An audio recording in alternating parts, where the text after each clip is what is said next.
विश्व 24 न्यूज हर पल आपके साथ। माननीय अध्यक्ष महोदय, अंतिम आठवडा प्रस्तावावर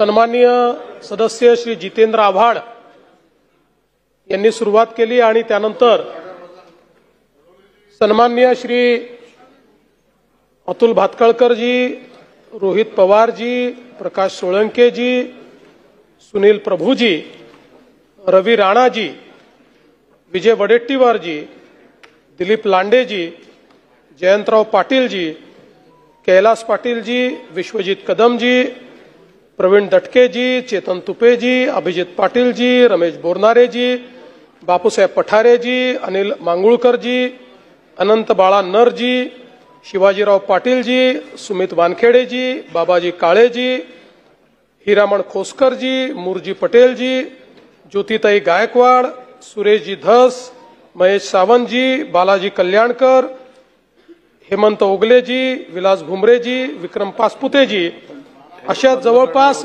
30 सन्माननीय सदस्यांनी या ठिकाणी या प्रस्तावावर आपलं मत व्यक्त केलं आणि वेगवेगळ्या प्रकारची सूचना केली,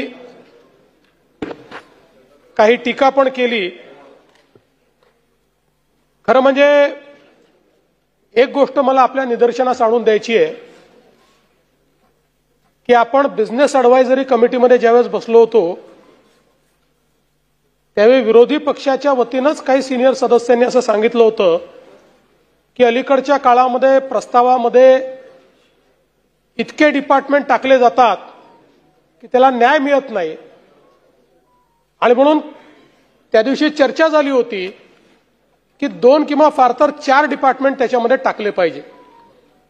पण दुर्दैवाने यावेळी परत विरोधी पक्षाकडनं जो अंतिम आठवडा प्रस्ताव आला तो होल्डाल स्वरूपाचा आहे, एकही खातं सोडलेलं नाही आहे, सगळ्या खात्याचं या ठिकाणी काही ना काही टाकलेलं आहे। मी अनेक वर्ष विरोधी पक्षात राहिल्यामुळे आणि विरोधी पक्षात काम करण्याची सवय असल्यामुळे विरोधी पक्षाला अशी सूचना करतो की खरोखर चर्चा करून न्याय मिळवून घ्यायचा असेल तर किती खात्यांवर आपण चर्चा उपस्थित केली पाहिजे याचं नियोजन केलं पाहिजे आणि आपल्याला अनेक आयुध पहिलेपासून शेवटपर्यंत असतात, आधी विचार करून वेगवेगळे विषय कुठल्या वेळी कुठल्या आयुधात उचलले पाहिजेत याचंही नियोजन जर केलं तर जयंतराव अधिक इफेक्टिव्हली विरोधी पक्ष म्हणून काम करता येईल। आणि म्हणून मला असं वाटतं की 5 वर्ष तरी ते शक्य नाही।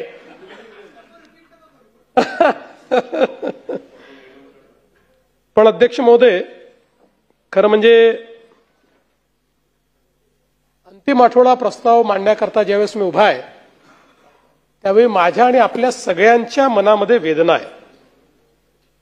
आपण अधिवेशन संपवतोय,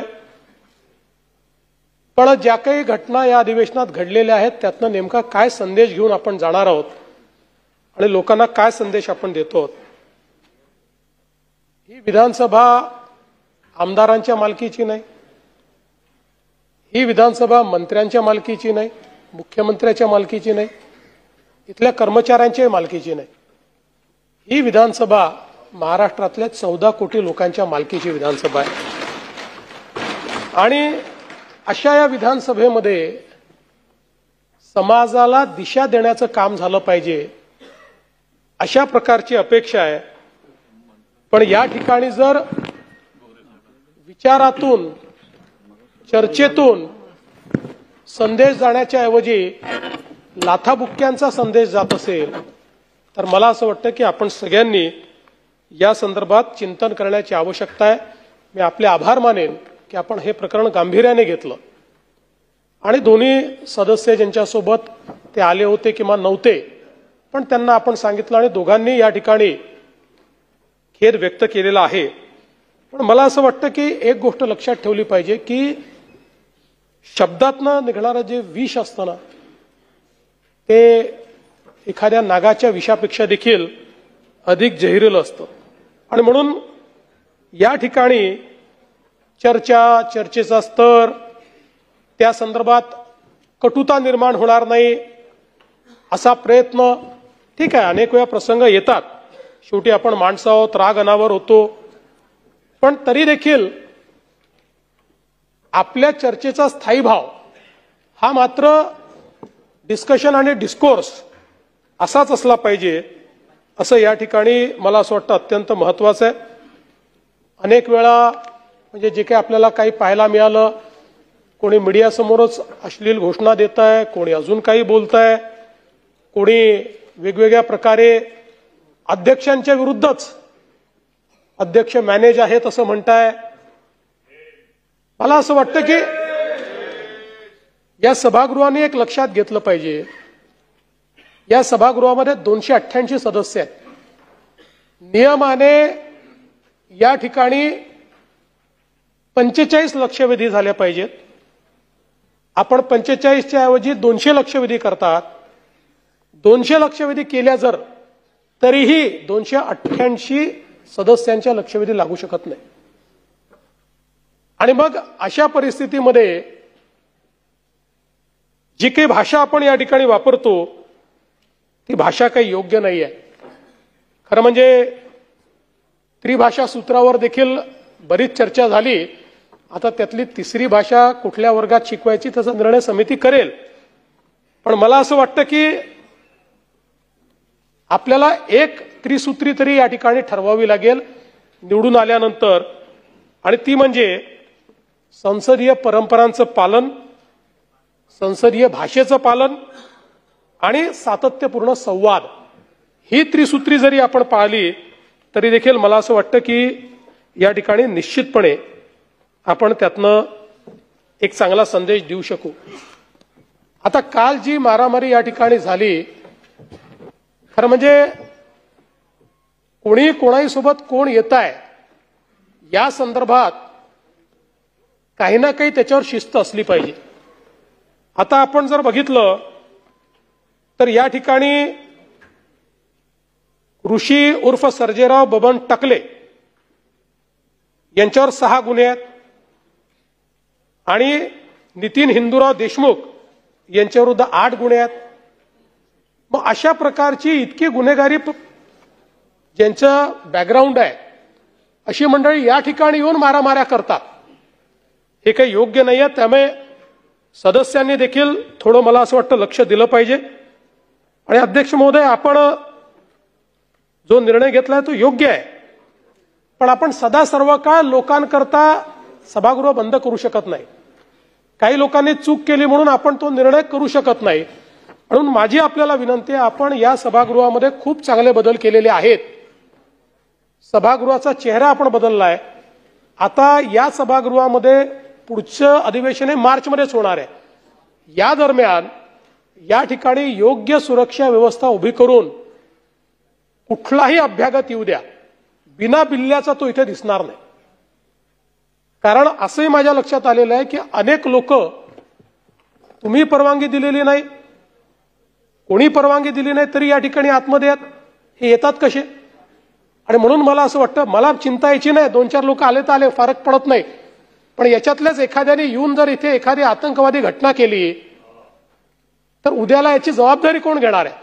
आणि म्हणून इथे सुरक्षा व्यवस्थेमध्ये बदल करून आत येणारा जो व्यक्ती असेल, जसं आमदारांना बिल्ला लावून यावा लागतो, आता ठीक आहे नाही लावला तरी ते ओळखतात, त्यामुळे त्यांचं रिकॉग्निशन आहे, पण त्याच्याकडे कुठलं ना कुठलं ओळखपत्र गळ्यात असलंच पाहिजे. आणि गळ्यात ओळखपत्र नसेल तर सुरक्षा रक्षकांनी त्याला बाहेर काढलं पाहिजे. हे झाल्याशिवाय या ठिकाणी मला असं वाटतं की या गोष्टी आपण निश्चितपणे करू शकणार नाही. आणि म्हणून मला असं वाटतं की म्हणजे अनेक गोष्टींवर आपण खेद व्यक्त केला आहे, पण ते करतील की नाही मला माहित नाही. पण ज्या लोकांनी आपल्याला संधी मिळाली नाही म्हणून अध्यक्षांना एजंट म्हटलं, अजून कोणाचा हस्तक म्हटलं, त्यांच्या वतीनं मी आपल्याप्रती दिलगिरी व्यक्त करतो.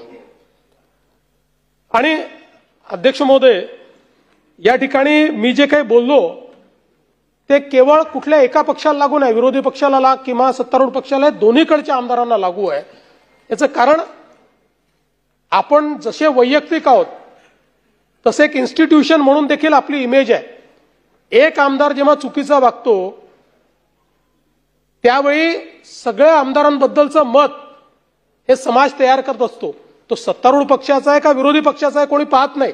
सगळ्यांबद्दल हे मत तयार होतं की आपण कुठेतरी सत्तेचा अपव्यवहार करतोय, अपव्यय करतोय. आणि म्हणून मला असं वाटतं की याकडे लक्ष देण्याची खरं म्हणजे आवश्यकता आहे. मग काल आता अनेक आज मला पत्रकार भेटायला आले होते, त्यांनी सांगितलं आमच्याशी धक्काबुक्की झाली. आता अनेक गोष्टी या ठिकाणी होतात, मी सगळ्या गोष्टी काही या ठिकाणी सांगणार नाही. पण मला असं वाटतं की या निमित्ताने हा विषय आज महत्वाचा आहे आणि यातनं अतिशय वाईट अशा प्रकारची आपली इमेज या ठिकाणी गेली आहे. आणि म्हणून निश्चितपणे आपण सगळे लक्ष देऊ. या चर्चेची सुरुवात आव्हाड साहेबांनी केली आणि प्रवीण गायकवाड यांच्या प्रकरणापासून स्टेट स्पॉन्सर्ड टेररिझम आहे अशा प्रकारचं त्यांनी सांगितलं. आता खरं म्हणजे आव्हाड साहेब, पहिली गोष्ट तर अशी आहे की या ठिकाणी ही जी काही घटना घडली ती घटना घडल्यानंतर प्रवीण गायकवाड त्याच्यावर तक्रार द्यायला तयार नव्हते. पोलिसांनी स्वतः पुढाकार घेऊन ही तक्रार नोंदवली, त्याच्यावर कारवाई केली. मूळतः झालेला प्रकार हा नॉन कॉग्निझेबल ऑफेन्समध्ये बसतो किंवा कॉग्निझेबल ऑफेन्स बेलेबल इन पोलीस स्टेशनमध्ये बसतो.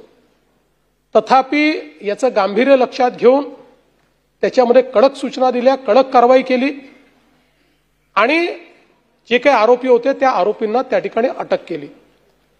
आता या आरोपींनी कधीतरी भाजपमध्ये प्रवेश केला होता.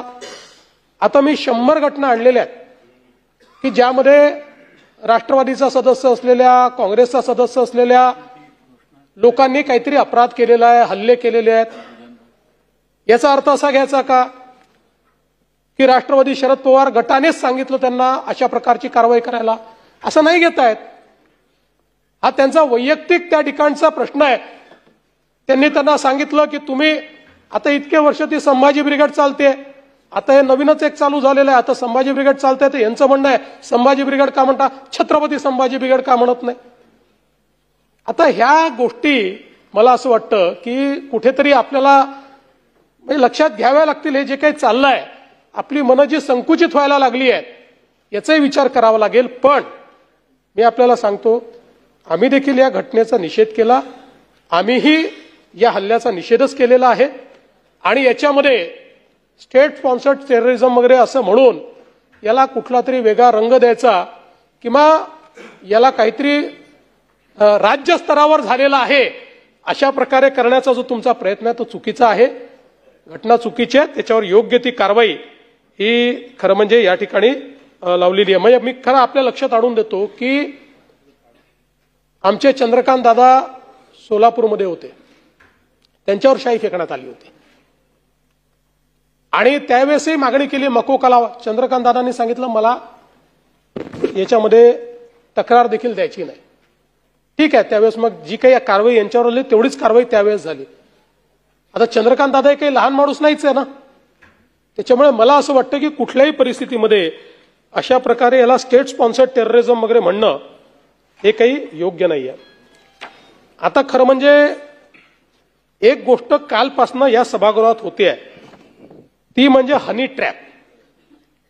कोणचा हनी ट्रॅप यांनी आणला मला समजतच नाही. आणि नानाभाऊने तर कुठला बॉम्बच आणला म्हणे. नानाभाऊ आलाच नाही आमच्यापर्यंत बॉम्ब. बरं आमच्याकडे, बरं तुमच्याकडे असला बॉम्ब तर आमच्याकडे दिला तर पाहिजे ना. ना हनी आहे ना ट्रॅप आहे. नानाभाऊ असं एक कुठली घटना घडली असेल तर ती मांडली पाहिजे. पण माहोल असा क्रिएट होतोय, आजी माजी मंत्री, आता सगळे एकमेकाकडे पाहून राहिले. इकडे आजी मंत्री आहे, इकडे माजी मंत्री आहे. हे आजी मंत्री आहे का माजी मंत्री आहे? कोण फसलंय हनी ट्रॅप मध्ये? कुठल्याही आजी माजी मंत्र्याच्या हनी ट्रॅपचं या ठिकाणी तक्रारही नाही, पुरावेही नाही, अशी घटनाही समोर आलेली नाही. आणि हनी ट्रॅपच्या संदर्भात हनी ट्रॅप नाहीच, पण अशा संदर्भातली एक तक्रार या ठिकाणी आली होती. नाशिकच्या संदर्भात एका महिलेने तक्रार केली आणि त्यानंतर त्यांनी ती तक्रार परतही घेतली. एका उपजिल्हाधिकाऱ्याच्या संदर्भात अशा प्रकारची तक्रार होती. आणि आपण म्हणजे आता मला काही राजकीय पॉलिटिसाइज करायचं नाही, पण आपण सातत्याने व्यक्तीचा हॉटेल मालकाचा उल्लेख करताय. ती व्यक्ती काँग्रेसचा अध्यक्ष आहे, काँग्रेस पार्टीचा अध्यक्ष आहे.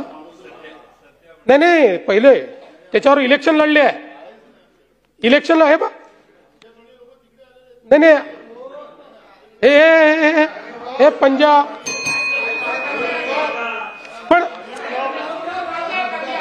पण नाना भाऊ, मी जाऊ द्या. मी तुम्हाला एवढंच सांगू इच्छितो की अशा प्रकारे सभागृहाचा वेळ घालवणे, सभागृह सोडून जाणे, सभागृहाचा सभात्याग करणे, नीट पुरावे आणायचे, जोरदार मांडायचे. सत्तारूढ पक्षाला बोलती बंद करून टाकायची सत्तारूढ पक्षाची. पण जे नाहीच, म्हणजे काय म्हणतात ते, काय साप म्हणून काय धोपटणं असं काहीतरी म्हणतात ना.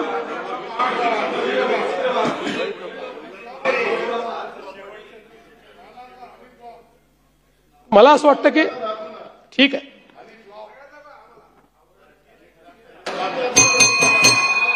हो दे, रिप्लाय हो दे, बसून बोलू नका. उभं राहायची परवानगी दिली नाहीये, बसा. आणि वडेट्टीवार साहेब, मी आपल्याला सांगतो, महाराष्ट्र याआधी सुसंस्कृतच होता, तो आजही आहे. त्यामुळे चिंता करण्याची आवश्यकता नाही आहे.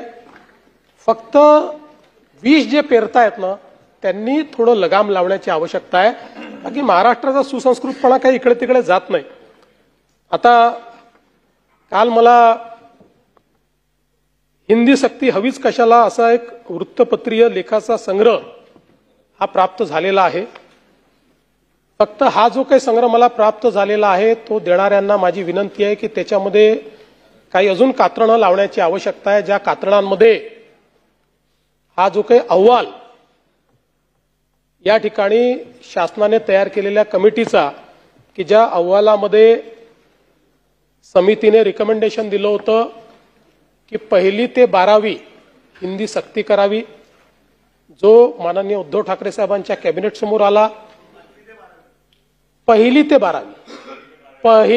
12वी आणि भाषेच्या उपसमितीमध्ये नुसते एक्सपर्ट नव्हते, आपल्या उबाठाचे एक प्रमुख नेते, ज्याने उपनेते आहेत शिवसेनेत, तुम्हाला माहिती आहे उपनेते किती मोठं पद आहे, ते त्या भाषेच्या उपसमितीचे त्यातले एक सदस्य होते. त्यांनी रिकमेंडेशन केलं 1ली ते 12वी हिंदी भाषा ही सक्तीची करावी. आणि तो अहवाल कॅबिनेटने स्वीकारला. आणि नुसता स्वीकारला असं नाही, 1 आठवड्यानंतर पुन्हा त्याचे जे काही मिनिट्स असतात ते कन्फर्मेशनला येतात. ते माननीय उद्धव ठाकरे साहेबांनी कन्फर्म केले, माननीय उद्धव ठाकरे साहेबांनी त्याच्यावर सही केली. त्यामुळे माझं बाकी काही म्हणणं नाही. माझं म्हणणं नाही, ते ठीक आहे. एकदा कॅबिनेटने काही स्वीकारलं, जीआर त्याचं प्रतिफळ असतं. आदित्यजी, मेन कॅबिनेट असते, पण हरकत नाही. मी मी मी त्याच्यावर आक्षेपच घेत नाहीये. नाही, मी त्याच्यावर आक्षेपच घेत नाहीये. मी एवढंच म्हणतोय की काल ज्या मला वृत्तपत्राचा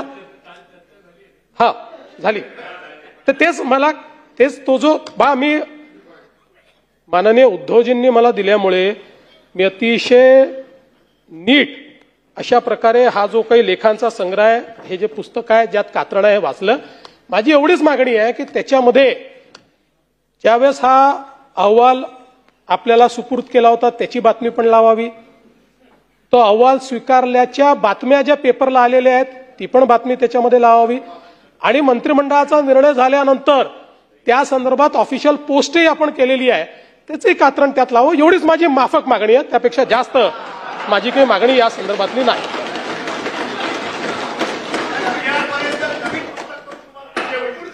येस, आपल्याला पुढची भेट घ्यावीच लागेल, नाहीतर यांना खाद्य कसं मिळेल. हे एक कठीणच झालंय. जयंतराव, तुम्ही माझ्याकडे येऊन गेले की तुम्ही भाजपमध्ये येणार, हे आमच्याकडे येऊन गेले की हे भाजप सोबत येणार. म्हणजे आपण संवादाच्या गोष्टी करतो आणि आता माध्यमांना दोष देत नाही, पण माझी त्यांना विनंती आहे की संवाद राहू द्या. कोणी कोणाला भेटलं म्हणजे तो त्याच्या पक्षातच चाललाय किंवा त्यांची युतीच होते आहे.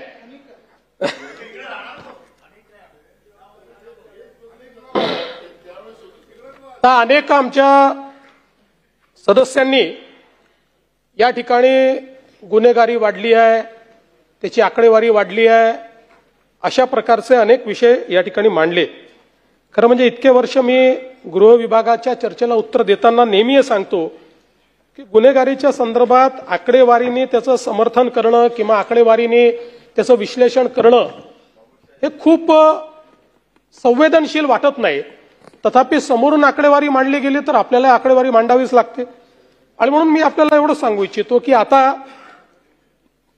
2024ची तुलना केली, म्हणजे 23च्या तुलनेत 24 मध्ये घटल्यात, 24ची तुलना जर केली आपण तर गुन्हे 11,656 कमी आहेत, म्हणजे 6.75% गुन्हे कमी झाले आहेत. मग याच्यामध्ये खून असेल, खुनाचा प्रयत्न असेल, दरोडा असेल, जबरी चोरी असेल, घरफोडी असेल, चोरी असेल, असे सगळे जे गुन्हे आहेत हे गुन्हे या ठिकाणी कमी झालेले आहेत. आणि सायबर गुन्हे उघडकीस येण्याचं प्रमाण जे 2022 मध्ये 16.45% होतं ते आता 19% गेलंय. आणि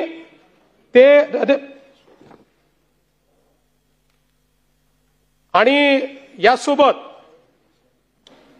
ते आता साधारणपणे आपण जर बघितलं तर याच्यामध्ये मोठ्या प्रमाणात 2021 सालचा जर आपण विचार केला तर फसवणूक झालेल्यांपैकी जी काही रक्कम आहे फक्त 2.75% रक्कम ताब्यात येत होती. आता ती 2.75%वरनं फसवणूक झालेल्या केसेसमध्ये सायबर फ्रॉडमध्ये जवळपास 16% पोहोचलेली आहे. हे काही समाधानकारक आहे असं नाही आहे, पण ही चांगली प्रगती आहे. मी सांगू इच्छितो की 3%वरनं 16%वर आपण पोहोचलो आहोत. आणि आता जर गोल्डन अवरमध्ये अशा प्रकारच्या फ्रॉडची माहिती मिळाली तर आपण 90% केसेसमध्ये त्या ठिकाणी पैसे वाचवू शकतो आहोत. अशा प्रकारची परिस्थिती ही आपल्याला या ठिकाणी पाहायला मिळते. आता काही लोकांना मी गृहमंत्री असलो की नागपूरचीच आवड आहे. सुनील प्रभू साहेब काय असं करताय, का नागपूरला बदनाम करताय आपण? नाही, माहिती चुकीची आहे. चुकीच्या आहे की नागपूरमध्ये गुन्हे वाढले नाही, किंबहुना नागपुरात गुन्हे कमी झाले आहेत.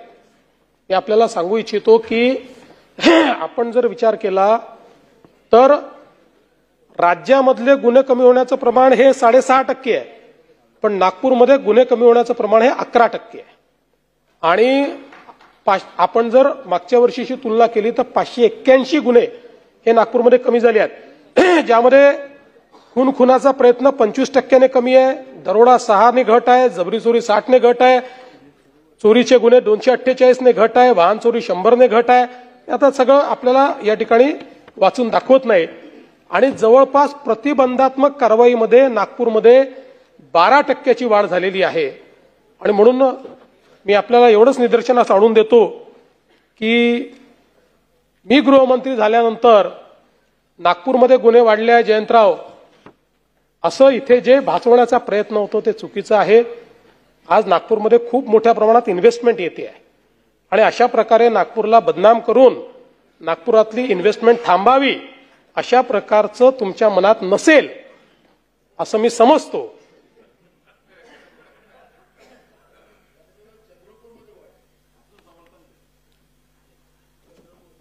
महापेमध्ये आता आपण अत्याधुनिक अशा प्रकारचा सायबर सुरक्षा प्रकल्प कार्यान्वित केलाय आणि पुढील 5 वर्षामध्ये 5,000 पोलिसांना सायबर प्रशिक्षित आपण करतो. मी मागे देखील सांगितलं की आता याला आपण सायबर कॉर्पोरेशनमध्ये परिवर्तित केलं आहे आणि आपल्या सायबर कॉर्पोरेशनने तयार केलेलं हे जे काही सायबर सेंटर आहे हे लोकांना इतकं आवडलं की आता 4 राज्यांनी आपल्याला आपल्या कॉर्पोरेशनला काम देण्याचं त्या ठिकाणी ठरवलेलं आहे. त्यांच्याकडे अशा प्रकारचं सायबर सेंटर तयार करण्याकरता यासोबत आपण नोडल सायबर पोलीस स्टेशन केलं आहे. 50 जिल्ह्यामध्ये सायबर लॅबची क्षमता वृद्धी आपण केली आहे. आपण एक 1945 म्हणजे 1945 असा एक नंबर दिलेला आहे. आता कुठल्याही प्रकारच्या सायबर गुन्ह्यामध्ये 1930 किंवा 1945 हा नंबर जर डायल केला तर तात्काळ आपण त्या ठिकाणी टेक्नॉलॉजी असिस्टेड इन्व्हेस्टिगेशनच्या माध्यमातून अतिशय कमीत कमी वेळात कुठेही ते पैसे गेले असले तरी थांबवू शकतो. अशा प्रकारची व्यवस्था आपण उभी केली आहे. याच्यामध्ये डिजिटल फॉरेन्सिकची व्यवस्था केली आहे. कम्प्युटर इमर्जन्सी रिस्पॉन्स टीमची सर्चची व्यवस्था केली आहे. सेंटर ऑफ एक्सलन्स आपण तयार केलं आहे. सिक्युरिटी ऑपरेशन सेंटर आपण तयार केलेलं आहे. सायबर घुसखोरीचा प्रतिबंध करण्याकरता हॅकिंग करता अतिशय महत्वाचं अशा प्रकारचं सगळ्या प्रकारचं सॉफ्टवेअर आपण त्या ठिकाणी घेतलेलं आहे आणि खूप मोठी रोबस्ट व्यवस्था म्हणजे आता एखाद्या खासगी आस्थापनेलाही आपलं सायबर ऑडिट करायचं असेल तर ते ऑडिट करण्याची क्षमता ही आपण महाराष्ट्रामध्ये या ठिकाणी तयार केलेली आहे. महिला अत्याचाराच्या प्रकरणांमध्येही आपण जर बघितलं तर या ठिकाणी जवळपास 91% प्रकरणं उघडकीस आलेली आहेत. बलात्काराच्या ज्या घटना आहेत त्यामध्ये 98% घटना उघडकीस आलेल्या आहेत आणि मी फार डिटेलमध्ये जात नाही पण हे समाजाचं दुर्दैव आहे की आपण जर बघितलं तर बलात्काराच्या या सगळ्या प्रकरणामध्ये 99.52% आरोपी हे पीडितेच्या ओळखीचे किंवा नातेवाईक आहेत. अशा प्रकारची अवस्था आपल्याला पाहायला मिळते. हे समाजाचं अतिशय विदारक अशा प्रकारचं सत्य या ठिकाणी आपल्याला पाहायला मिळत आहे. पण यामध्ये बलात्काराच्या प्रकरणामध्ये 60 दिवसामध्ये निर्गती करण्याचं जे एक आपण लक्ष ठेवलं होतं ते अतिशय चांगल्या पद्धतीने आपण करतो. 2020 पर्यंत आपण 45% केसेसमध्ये म्हणजे 19ला आपण हा निर्णय घेतला होता. 20 पर्यंत केवळ 45% केसेसमध्ये आपण ही निर्गती 60 दिवसात करायचो. आता अरे नका आणून देऊ रे बाबा उगीच कोणी काही दिलं तरी डिस्टर्ब होतं जरा. आता जर आपण बघितलं तर 60 दिवसामध्ये बलात्काराच्या गुन्ह्यामध्ये 97.3% इथपर्यंत आपण निर्गती केली आहे. म्हणजे 97.3% केसेसमध्ये 60 दिवसाच्या आत सगळं इन्व्हेस्टिगेशन संपवून आपण चार्जशीट त्या ठिकाणी दाखल करतो आहे. त्यामुळे मला असं वाटतं की आपली जी सगळ्यांची अपेक्षा आहे आणि मध्यंतरीच्या काळात आपणही वाचले असतील वेगवेगळ्या प्रकारे आता जुडिशियरी देखील आपल्याला मदत करते. 7 दिवसात केसचा निकाल 15 दिवसात केसचा निकाल अशा पद्धतीनं देखील काही निकाल या ठिकाणी आलेले आहेत. यासोबत ऑपरेशन मुस्कान की जी हरवलेली बालकं आपण ज्याच्यामध्ये शोधतो पोलिसांनी त्यातही अतिशय उत्तम काम केलेलं आहे आणि आतापर्यंत वेगवेगळ्या ऑपरेशन्समध्ये 41,193 मुलं ही आपण सोडवून आणलेली आहेत. आणि एवढंच नाही तर आता दरवेळेस आपल्या सभागृहामध्ये महिलांच्या संदर्भातला विषय येतो मग ती आकडेवारी येते आणि मग आपल्याला ते सांगावं लागतं की वर्षभरात या महिला सापडतात. 90%च्या वर महिला त्या ठिकाणी सापडत असतात. पण आता आपण एक मिसिंग सेल तयार केलेला आहे आणि या मिसिंग सेलच्या माध्यमातून प्रत्येक पोलीस स्टेशनमध्ये हरवलेल्या किंवा निघून गेलेल्या महिला मिसिंग ज्या महिला आहेत यांचं परमनंट ट्रॅकिंग केलं पाहिजे अशा प्रकारचा आपला प्रयत्न आहे. कारण आपण हे पाहतो की वर्षभर ट्रॅकिंग होतं मग कुटुंबातले लोकही लक्ष देत नाही पोलीसही लक्ष देत नाही आणि म्हणून हा एक स्पेशल सेलच आपण तयार केलेला आहे. आणि या सेलने एक ऑपरेशन शोध म्हणून जो काही काम हातामध्ये घेतलं होतं अतिशय चांगलं काम त्या माध्यमातून केलेलं आहे. त्यामुळे मला असं वाटतं की त्याहीबद्दल अतिशय संवेदनशीलतेनं या ठिकाणी काम चाललेलं आहे. अंमली पदार्थांच्या संदर्भात खरं म्हणजे या सभागृहात लक्षवेधीच्या उत्तरातही मी बरीच माहिती दिलेली आहे. पण आपण जवळपास मे 24 अखेरीस 1568 आरोपींना अटक केली होती. मे 25च्या अखेरीस 2194 आरोपींना आपण अटक केली आहे. आणि आता प्रत्येक पोलीस स्टेशनला आपण नार्कोटिक्सचा वेगळा सेल तयार केलेला आहे ज्याच्यामध्ये जवळपास 5,975 अंमलदार आणि 1974 पोलीस अधिकारी हे स्पेशली नार्कोटिक सेल करता या ठिकाणी आपण रिक्रूट केलेले आहेत किंवा त्यांना ते काम दिलेलं आहे.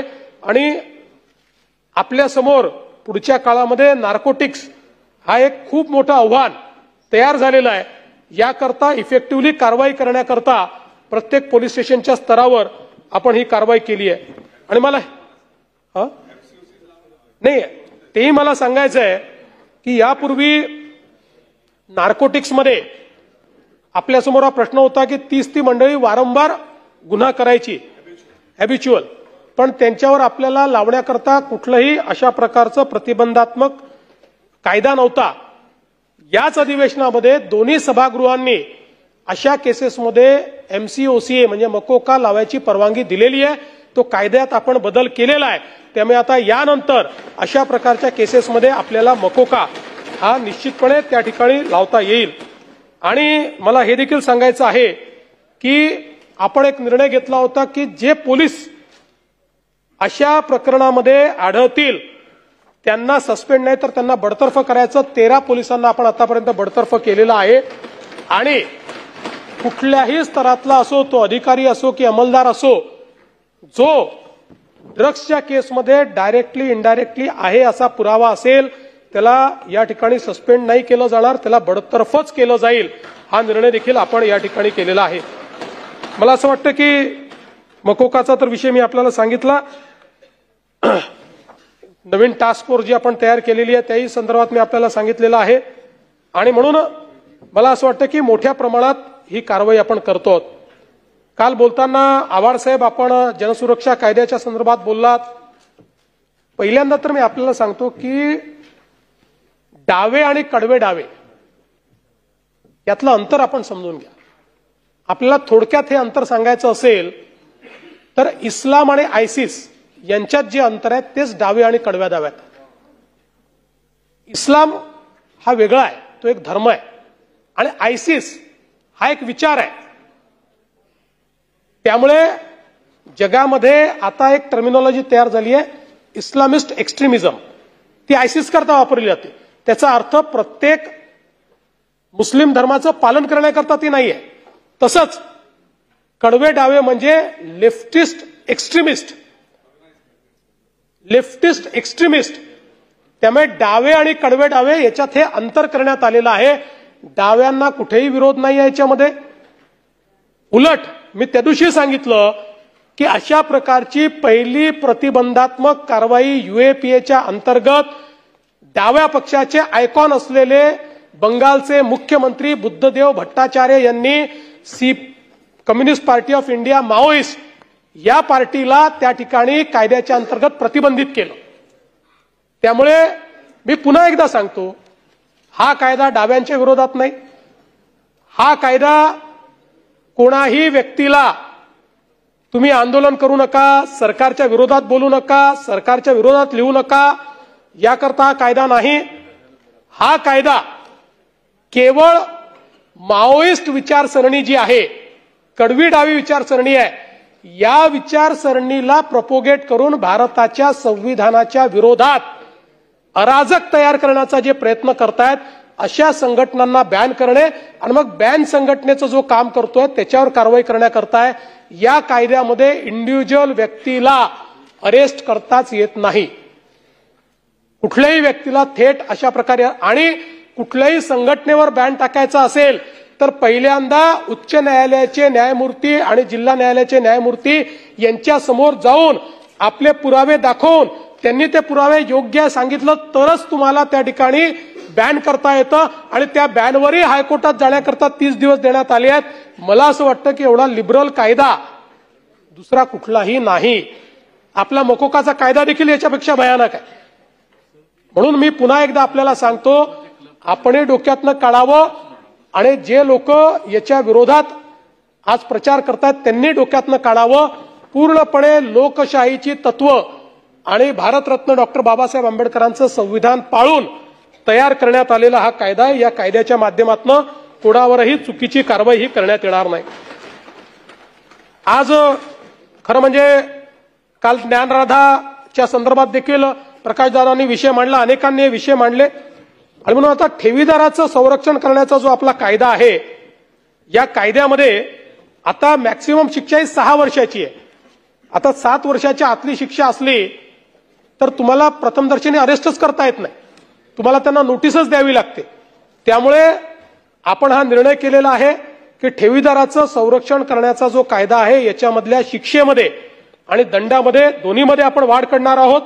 आणि त्यासोबत या संबंधित संचालकांनी घोटाळा उघडकीस आल्यापासून 6 महिने आधीपर्यंत जे काही व्यवहार केले असतील हे व्यवहार रद्द करण्याची देखील आपण त्या ठिकाणी तरतूद करतो.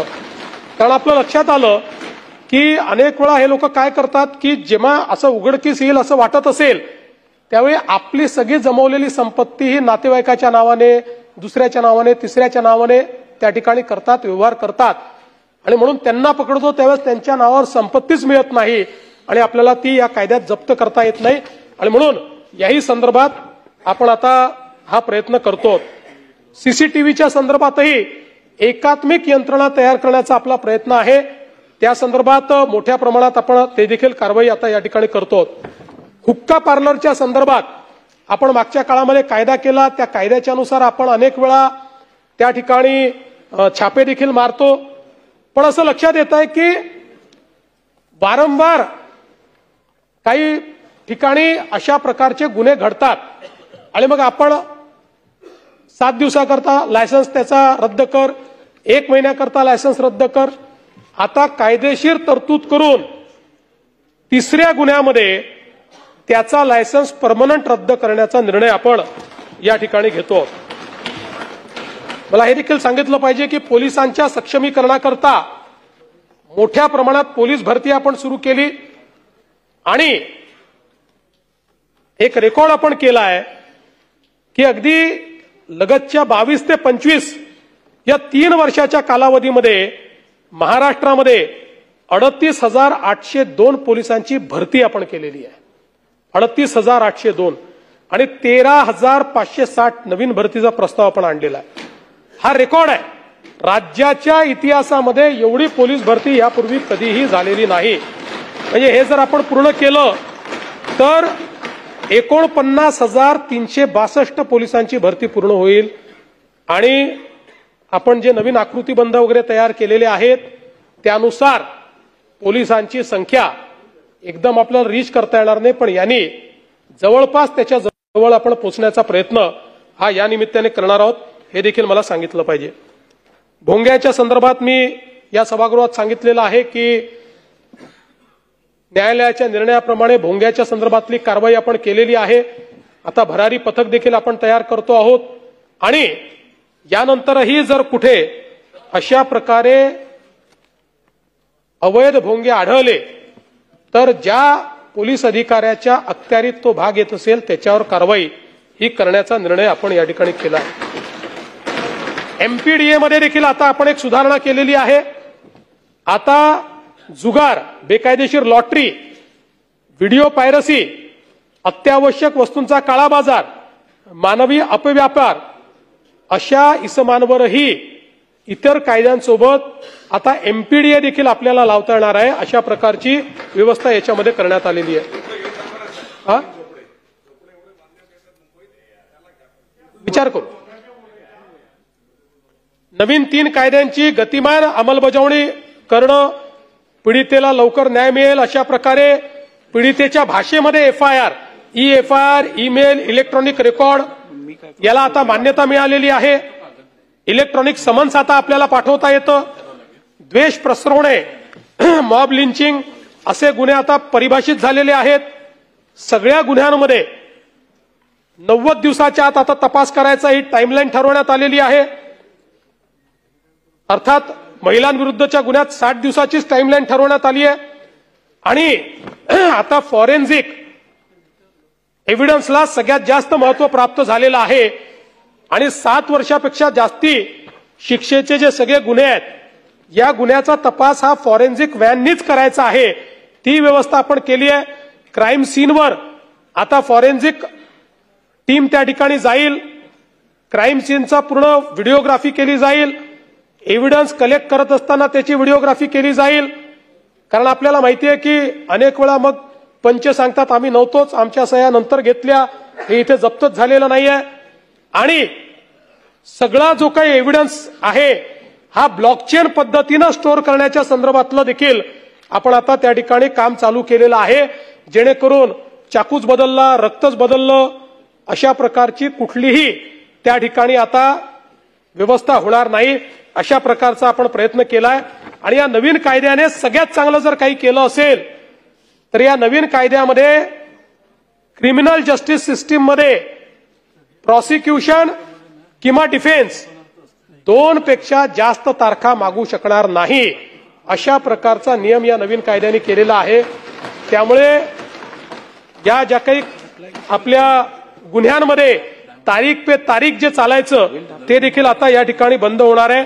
आणि म्हणून मला असं वाटतं की आता आपल्या संपूर्ण पोलीस फोर्सचं हे जे काही माननीय मोदीजींच्या नेतृत्वात अमितभाई शहांनी 3 नवीन कायदे तयार केले आहेत त्याचं पूर्ण प्रशिक्षण आपण केलं आहे. त्या संदर्भातली जी काही इन्फ्रास्ट्रक्चर आहे त्यातलं सगळं इन्फ्रास्ट्रक्चर आपण आता तयार करतो. अजून सगळ्या व्हॅन्स आपल्या आलेल्या नाहीत, पण त्या आल्यानंतर क्रिमिनल जस्टिस सिस्टीममध्ये देखील मोठ्या प्रमाणात बदल होताना आपल्याला पाहायला मिळेल. खरं म्हणजे अनेक वेळा लोक नरेटिव्ह सेट करण्याचा प्रयत्न करतात. मग त्या ठिकाणी एक नरेटिव्ह सेट करण्याचा प्रयत्न केला की नाशिक जिल्ह्यामध्ये शेतकऱ्याने आंदोलन केल्यामुळे त्याच्यावर खुनाचा गुन्हा दाखल झाला. आता मला हे एवढ्याकरता सांगायचं आहे की दिवसभर टीव्हीवर चालतं. आता याची फॅक्ट काय आहे? फॅक्ट अशी आहे, बलात्काराचा गुन्हा दाखल झाला 8 जुलै 2023ला 3:41 8 जुलै 2023 आणि या व्यक्तीवर आंदोलक म्हणून गुन्हा दाखल झाला 2025 साली, म्हणजे 2 वर्षांनी. आणि या ठिकाणी चाललाय की आंदोलन केलं म्हणून बलात्काराचा गुन्हा दाखल झाला. तर मला असं वाटतं की आता ठीक आहे, याच्या फार मी खोलात जात नाही, पण या सगळ्या गोष्टी जरा लक्षात घेण्याची गरज आहे.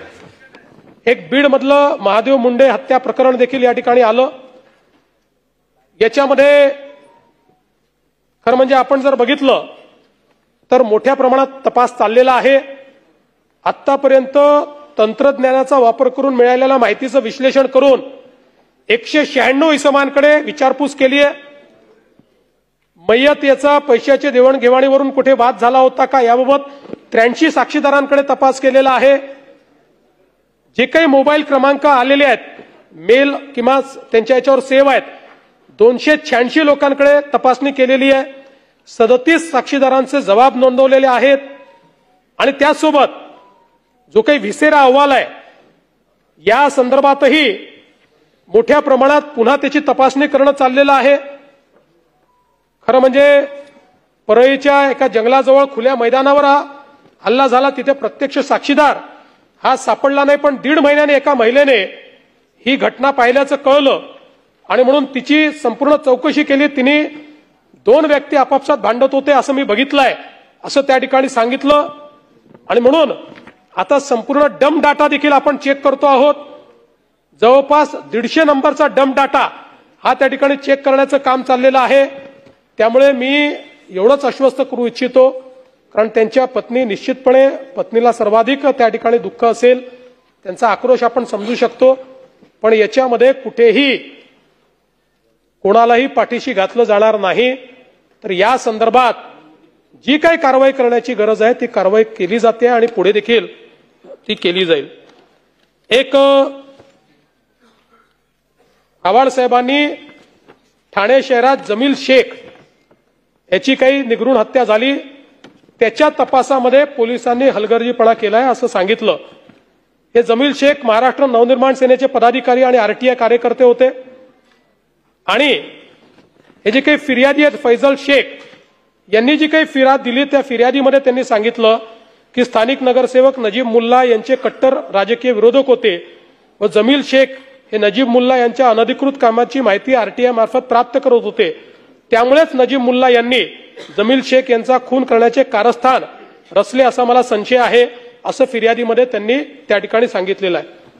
यामध्ये 9 आरोपी निष्पन्न झाले आहेत. 7 आरोपींना अटक करण्यात आली आहे. 2 आरोपींचा अजून शोध सुरू आहे. 7 अटक आरोपींपैकी या ठिकाणी एका आरोपीला न्यायालयाने जामिनावर मुक्त केले आहे. 6 आरोपी न्यायालयीन कोठडीत आहेत. आणि आपण जे या ठिकाणी सांगितलं की यामध्ये जो मुख्य आरोपी आहे त्याने नजीब मुल्ला यांचं नाव घेतलेलं नाही, पण 2021 मध्ये 3 साक्षीदाराने 164 स्टेटमेंट दिलेला आहे आणि त्या 164च्या स्टेटमेंटमध्ये या तिघांनी नजीब मुल्ला याचं नाव घेतलेलं आहे.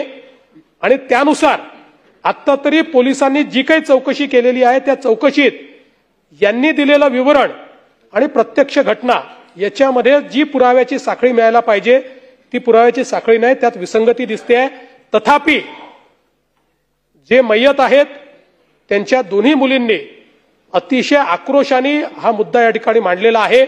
आणि म्हणून पुन्हा एकदा याची चौकशी ही निश्चितपणे या ठिकाणी स्वतंत्रपणे केली जाईल आणि या सगळ्या पुराव्यांना पुन्हा एकदा पडताळून कुठेही जर यामध्ये संबंधित व्यक्तीचा सूत्रामही संबंध असेल तर त्यांच्यावर कारवाई केली जाईल.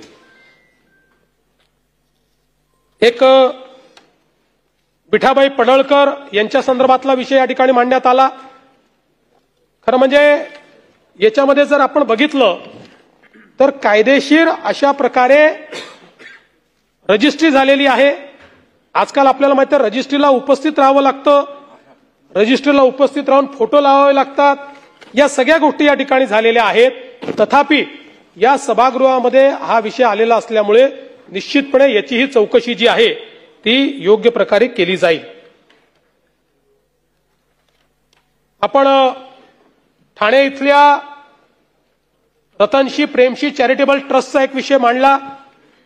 या ट्रस्टची जमीन ट्रस्टीनी बेकायदेशीररित्या विकली आणि त्याची जी किंमत होती त्या किमतीपेक्षा कमी किमतीमध्ये त्यांनी प्रिव्हिलिंग रेडी रेकनर रेटनी ती विकली, पण त्याची जी मार्केट रेट आहे हा अतिशय जास्त आहे.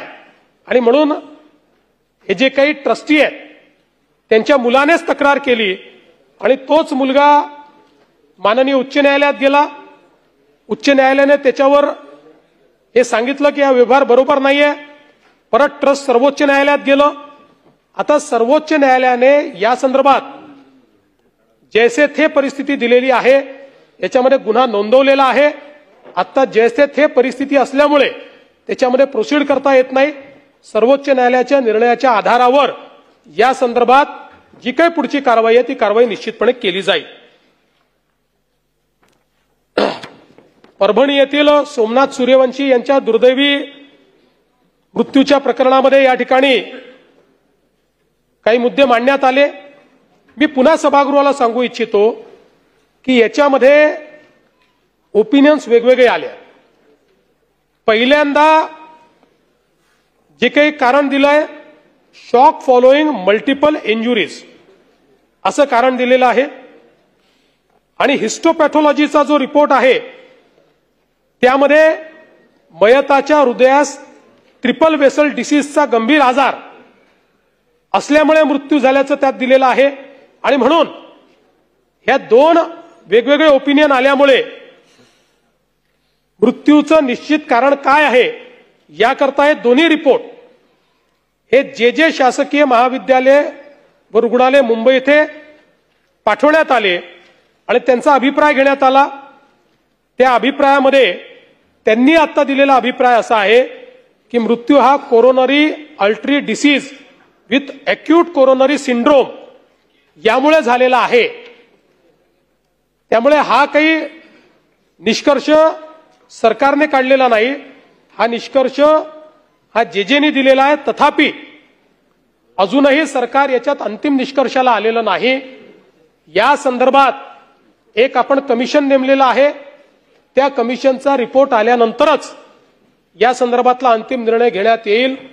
पण मी एवढंच आश्वस्त करतो की सोमनाथ सूर्यवंशी यांच्या या मृत्यूच्या प्रकरणामध्ये कोणालाही पाठीशी घालण्याचा शासनाचा विचार नाही. आपल्याला माहिती आहे की आंदोलकांवर वाजवीपेक्षा बळाचा वापर केल्यावरून पोलीस निरीक्षक घोरबाण, एक अजून पोलीस उपनिरीक्षक आणि 3 पोलीस अंमलदार यांना आपण निलंबित देखील केलेलं आहे. त्यामुळे आता मुंबई उच्च न्यायालयाचे न्यायमूर्ती VL अचलिया यांच्या अध्यक्षतेखाली ही जी काही चौकशी चाललेली आहे त्याचा रिपोर्ट आल्यानंतर या संदर्भातला अंतिम जो काही निष्कर्ष आहे तो सरकार काढेल, एवढंच या निमित्ताने मी सांगतो. विजय वडेट्टीवार साहेबांनी शालार्थ पोर्टलवर बोगस आयडी तयार करून या ठिकाणी जो काही घोटाळा झालेला आहे ही वस्तुस्थिती आहे.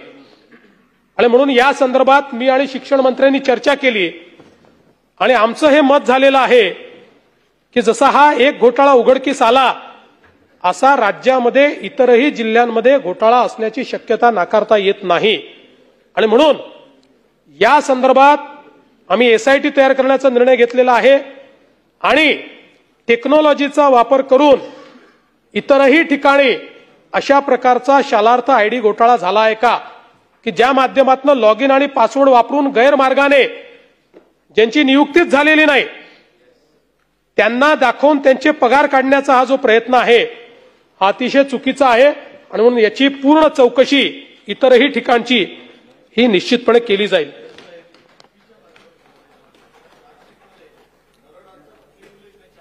नाही, चार्जशीट ज्यांचं असं आहे की याच्यावर एकावर नाही खूप लोकांवर कारवाई झालेली आहे आणि पुरावा ज्यांच्या विरुद्ध त्यांच्याच विरुद्ध चार्जशीट आहे. आपण चार्जशीट जर बघितली तर पुराव्यासहित चार्जशीट आहे. चेक करू आपण. जर या गुन्ह्यामध्ये कोणाला पाठीशी घालण्याचं कारणच नाही, कारण हे पाप आहे. अशा प्रकारे खोट्या शिक्षक दाखवून आणि त्यातनं राज्याला लुटण्याचा हा प्रकार आहे. हो, माननीय, आता तर छोटा आहे पण हा राज्यात आहे का जर बघितलं तर बघ, हा जर राज्यात निघाला ना तर 2-3 हजार कोटीचा तर नक्की निघेल.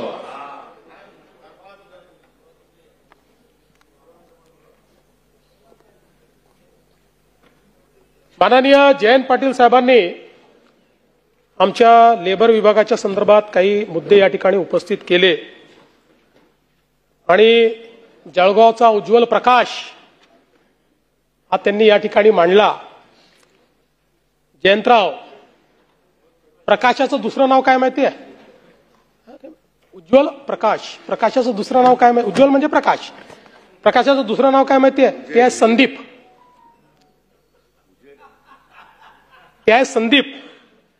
त्यामुळे जो यवतमाळचा प्रकाश तुम्हाला भेटतो आहे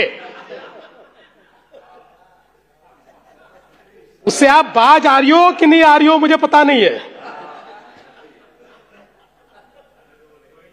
पण ऐका, हे सांगतो, फॅक्टवरच आहे मी. आपण अतिशय हुशार आहात आणि मी आपला प्रशंसक राहिलेलो आहे, पण अलीकडच्याच काळात आपण गजनी सिनेमा पाहिला का?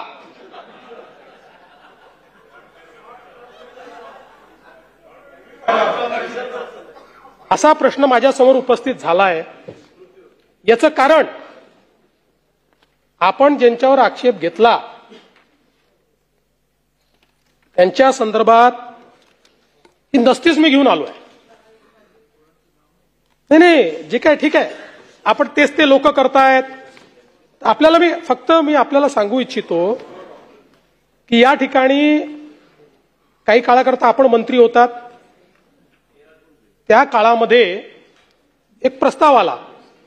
प्रस्ताव काय होता म्हणजे ते काय होतं, त्यात मुदतवाढ मागितली होती की काही लोकांचं राहिलेलं आहे आणि जुन्या जे पुरवठादार आहे त्या पुरवठादाराकडे अजून किट्स शिल्लक आहेत, तर तेवढ्या 1,23,000 किट्स 1,53,000 किट्स वाटण्याची परवानगी द्यावी काय. तर प्रस्ताव होता सचिव तथा मुख्य कार्यकारी अधिकारी महाराष्ट्र इमारत व बांधकाम कामगार कल्याणकारी मंडळ मुंबई यांनी उक्त पत्रान्वये 1,53,698 अत्यावश्यक वस्तू संच एसेन्शियल किट व 1,53,498 सुरक्षा सेफ्टी किट वाटपास मुदतवाढ देण्याच्या विनंतीस मान्यता देण्यास हरकत नसावी.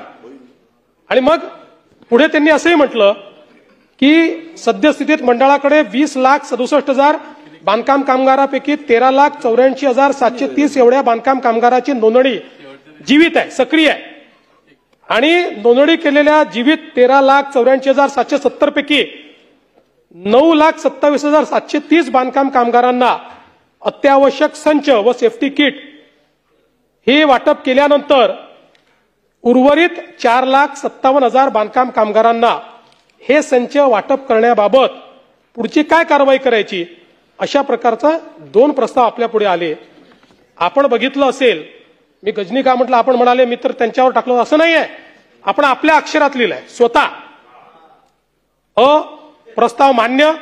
आणि दुसरं, ब संदर्भात उर्वरित 4,53,000 बांधकाम कामगारांना सध्याच्याच कंत्राटदारामार्फत त्याच दराने दोन्ही संच पुरवण्यात यावे. तर आपलं अक्षर आहे. पाहिजे तर आपला आक्षेप असेल तर फॉरेन्सिकला पाठवून देतो.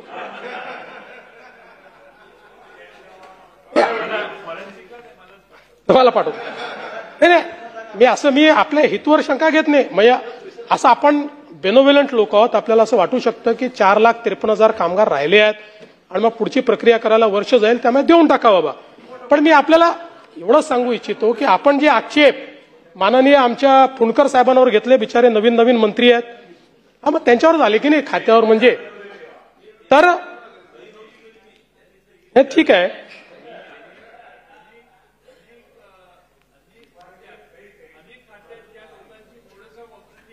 हा, अगदी तेच करायचं आपल्याला. त्यानंतर एवढंच नाही तर मी ही जी तुम्हाला म्हणजे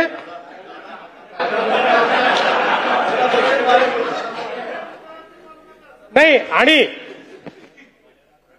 तसं जयंतराव तुम्हाला सल्लागाराची आवश्यकता नाही, पण ऐका ना, पण त्यावेळी तुम्हाला कोणीतरी चुकीचा सल्लागार भेटला होता. याचं कारण ही जी काही आपण कामगारांची तपासणी करतो, या तपासणीच्या संदर्भातले त्याच वेळी एक टेंडर होतं नोंदित कामगारांच्या आरोग्य तपासणीच्या संदर्भातलं, आणि त्याच्यामध्ये काय करावं असं सगळ्या गोष्टी होत्या. मग याच्यामध्ये काहीतरी वाढ करावी अशा प्रकारचा एक प्रस्ताव आपल्याकडे आला, आणि त्या सगळ्याला म्हणजे वाढीवला तर आपण मान्यता दिलीच, पण त्याचसोबत या ठिकाणी आपण काय लिहिलं त्याच्यावर, वरील प्रस्ताव मान्य. सन 2023 पर्यंतचा प्रस्ताव होता. प्रस्ताव काय होता तर टेंडर प्रमाणे 15/2/21 ते 14/2/23 या 2 वर्षामध्ये यापूर्वीच्या अटीवर, म्हणजे नवीन टेंडर काढा असं म्हटलंच नव्हतं, खरं म्हणजे नवीन टेंडर काढायला पाहिजे होतं, पण ठीक आहे 2 वर्षाकरता या पूर्वीच्या अटींवरच त्यांना देण्यात यावं. आपण काय लिहिलं त्याच्यामध्ये, वरील प्रस्ताव मान्य. सन 2023 नंतर मुदतवाढ देताना, म्हणजे आधीच ठरवलं तुम्ही मुदतवाढ द्यायची आहे, ही मुदतवाढच होती. मुदतवाढ देताना मागील काम योग्य असल्यास विभागाच्या सचिवाकडनं त्यांच्या स्तरावर मुदतवाढ देण्यात येईल.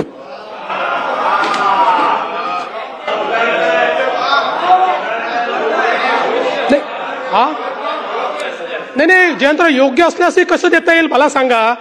एक टेंडर संपलं तरी तुम्ही त्याला 2 वर्षाची मुदतवाढ देताय, आणि त्याच्यावरही तुम्ही म्हणताय की त्याच्यानंतरही आवश्यक असेल तर मुदतवाढ द्या. तर नाहीये असा नाहीये प्रस्ताव. तुमच्या अक्षरात लिहिल्या, परत दादांना वाचायला देतो आता.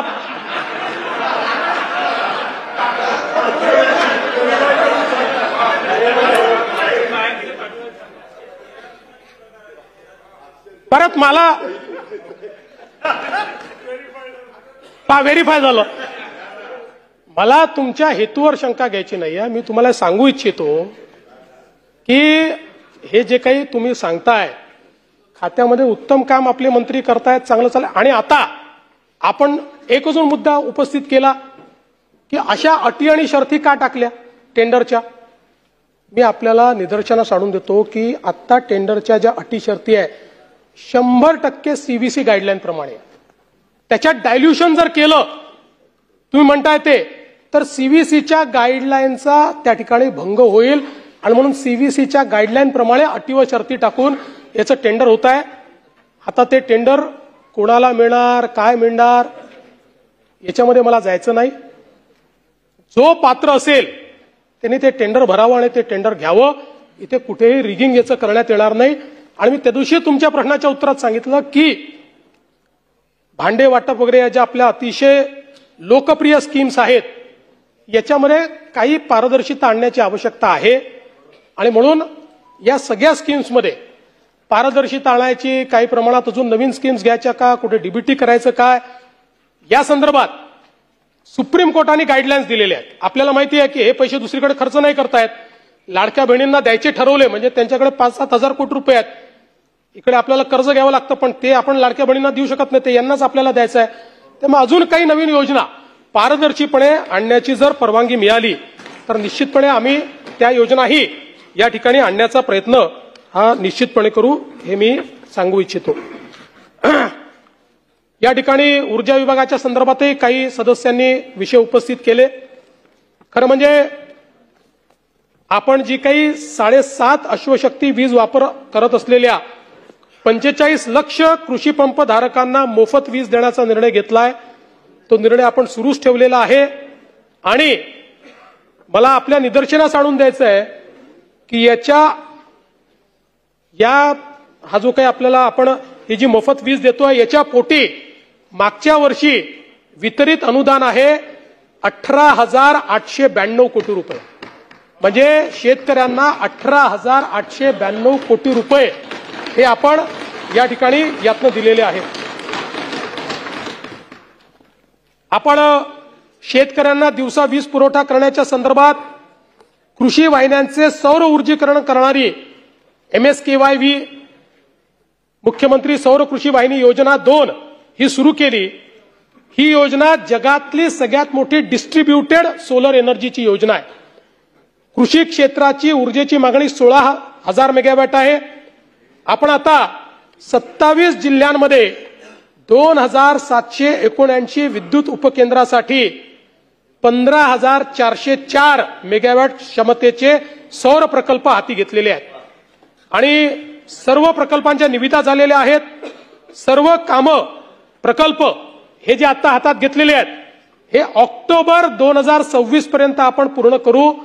ऑक्टोबर 2026 मध्ये किंवा 3-4 महिने मागे पुढे करू. फार तर महाराष्ट्र हे पहिलं राज्य असेल की जे राज्य आपल्या शेतकऱ्यांना 100% हरित वीज देईल.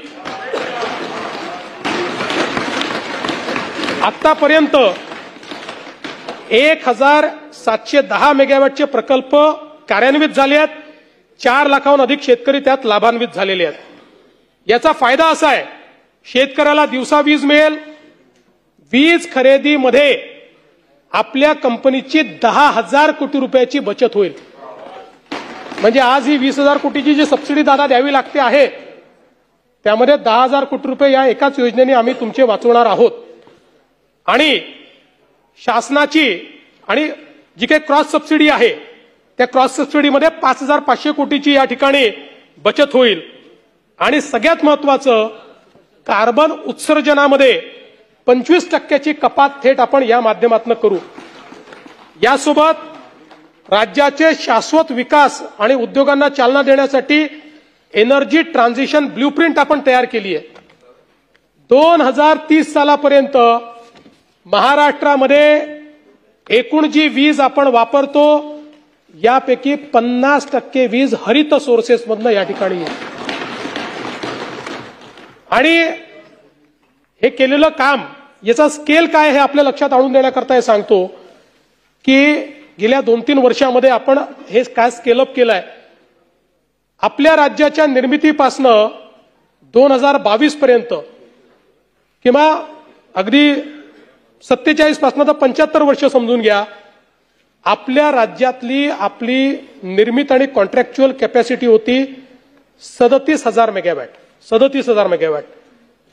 गेल्या 2 वर्षामध्ये आपण जी अतिरिक्त करारित क्षमता तयार केली आहे ती आहे 45,000 मेगावॅट. म्हणजे 37,000 मेगावॅट आतापर्यंत केली आणि 2च वर्षात 45,000 मेगावॅट अशी.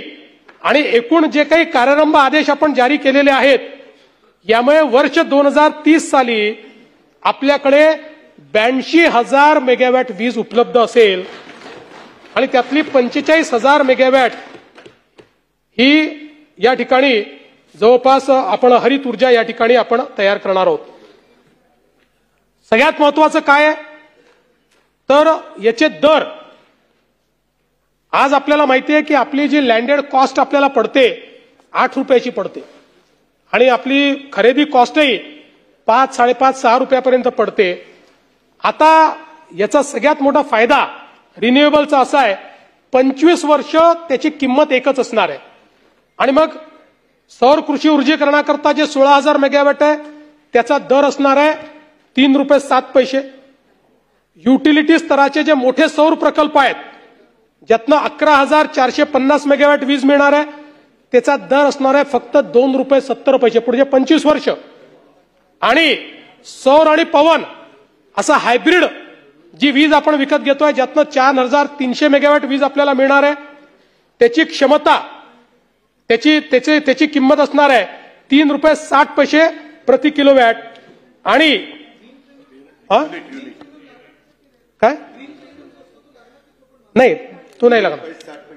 हा नाही याला युनिट म्हणजे याचा युनिट किलोवॅट असल्यामुळे तसं आपण म्हणतोय ते युनिटच होत होते. त्यानंतर पंप स्टोरेज याच्यामध्ये परत 3 रुपये 20 पैसे ज्यातनं आपल्याला 28,000 मेगावॅट प्रति तास मिळणार आहे. आणि बॅटरी स्टोरेज 1500 मेगावॅट यातनं मिळणार आहे ती देखील 2 रुपये 19 पैसे. आणि जी काही फर्म अँड डिस्पॅचेबल अॅन्युअल जी काही पॉवर आहे ही 4 रुपये 60 पैसे प्रति किलोवॅट.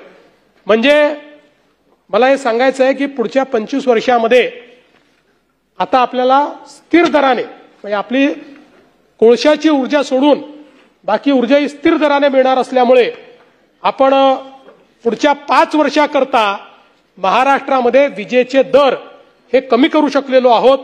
आणि मला सांगताना आनंद वाटतो की जर गेल्या 20 वर्षात आपण बघितलं तर दरवर्षीचा विजेचे दर वाढण्याचा जो आपला वार्षिक दर आहे दरवर्षी 9.20%नी 9.20% आपण विजेचे दर वाढवायचो. आपल्याला माहिती आहे एकदा MERCने सांगितलं की ते ऑटोमॅटिक वाढतात ते काही वाढवून करावे लागत नाही. पण 25-26 पासून 29-30 पर्यंत दरवर्षी विजेचे भाव हे 1.96% ऍव्हरेज आणि वेगवेगळ्या कॅटेगरीमध्ये वेगवेगळ्या पद्धतीनं दरवर्षी कमी होतील. आणि म्हणून आपल्या 70% कंझ्युमर करता आजचे जे दर होते त्याच्या 26% कमी दर हे त्याला 2030 मध्ये द्यायचे आहेत. आपण जर बघितलं तर घरगुती 8.4 रुपयाचा आज त्याला द्यावा लागतोय तो 6 रुपये त्याला फक्त दर पडणार आहे. वाणिज्यिकला 16.97 आहे त्याला 15.87 द्यावा लागेल 30 सालापर्यंत.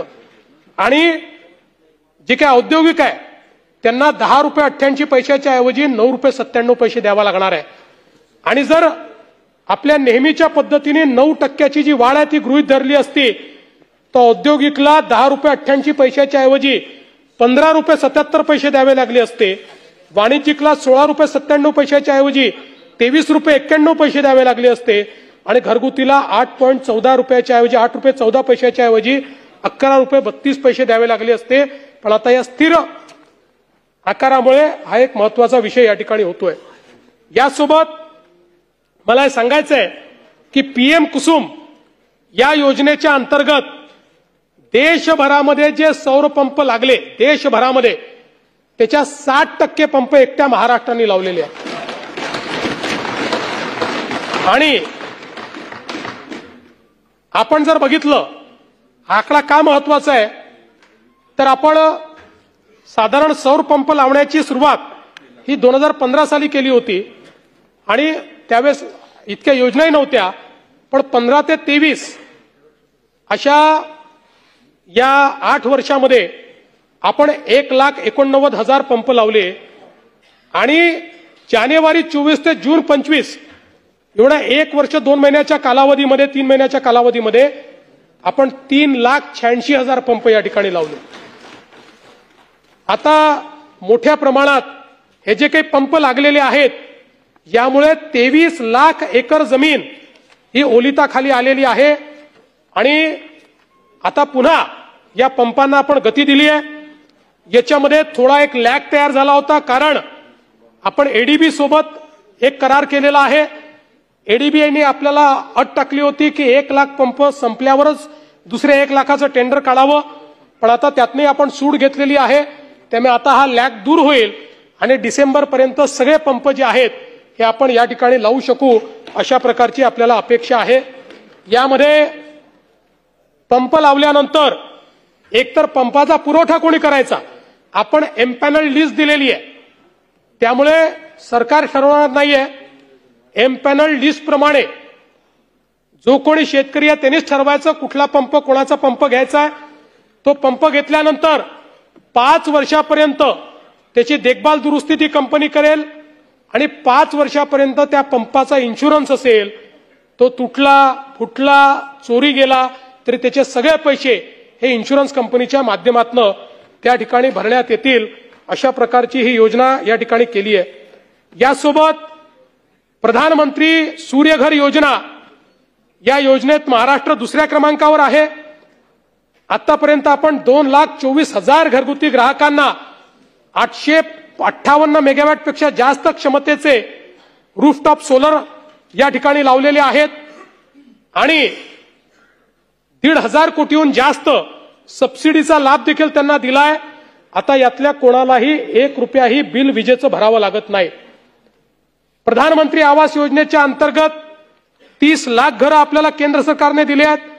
या प्रत्येक घरावर रूफटॉप सोलर लावण्याचा आपण निर्णय घेतलेला आहे.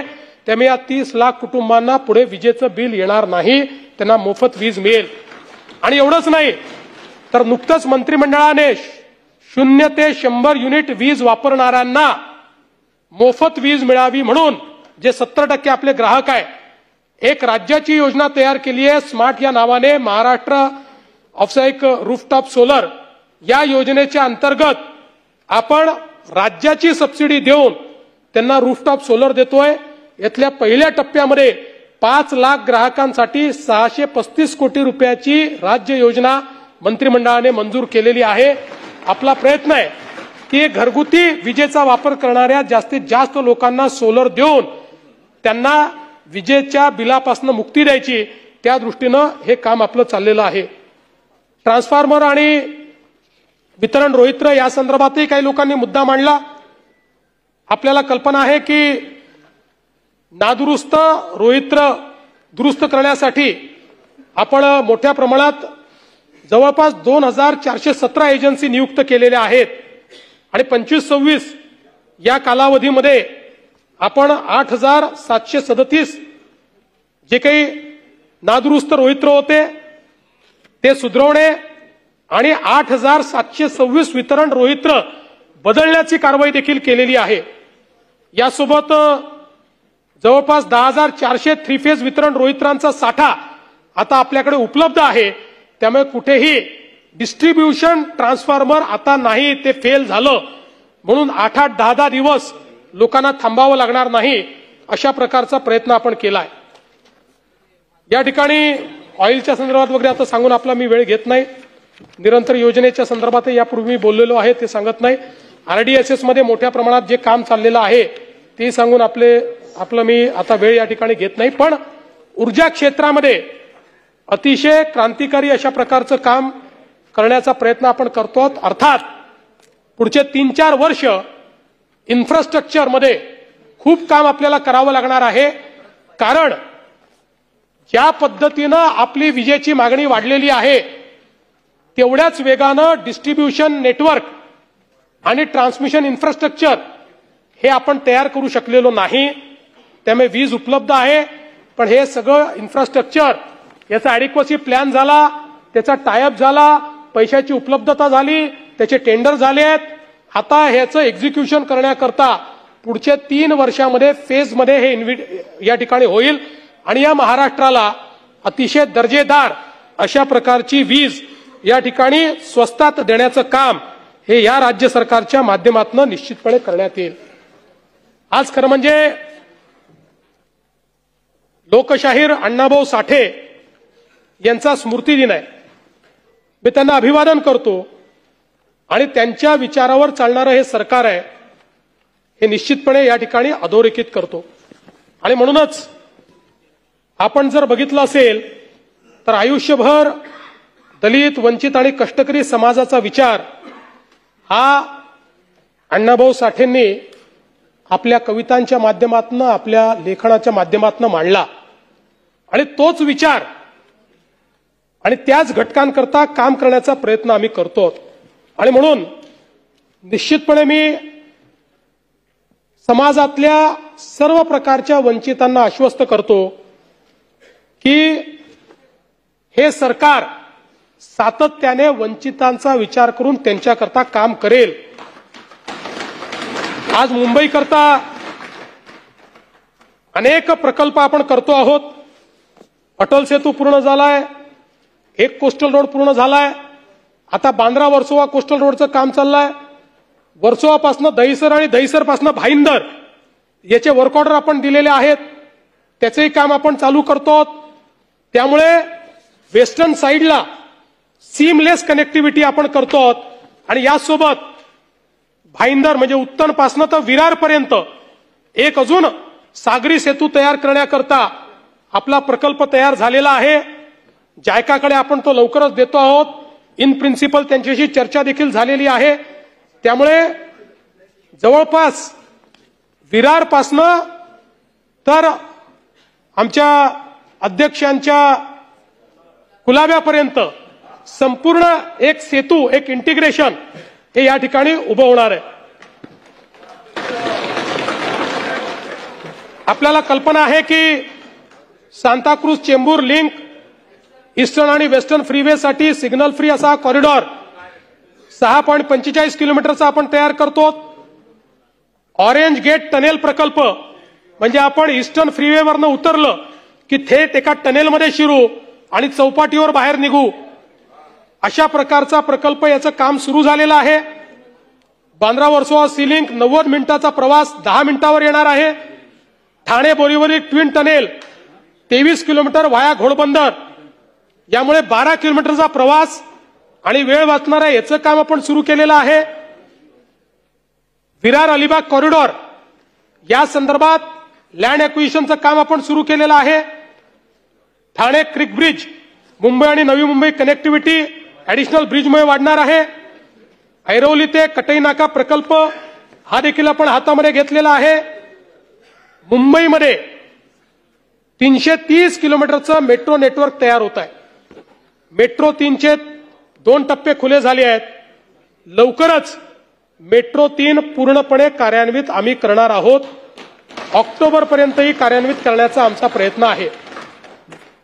दहिसर डीएन नगर मंडाले, वडाला ते कासरवडवली, ठाणे भिवंडी कल्याण, स्वामी समर्थनगर विक्रोळी, अंधेरी ते दहिसर, मीरा भाईंदर, नवी मुंबई, गायमुख, शिवाजीनगर, कासरवडवली, गायमुख मीरा रोड, तळोजा ते कल्याण, मीरा रोड ते विरार, विक्रोळी ते बदलापूर, अशा 14 मेट्रो मार्गाची आपण या ठिकाणी करतो आहोत.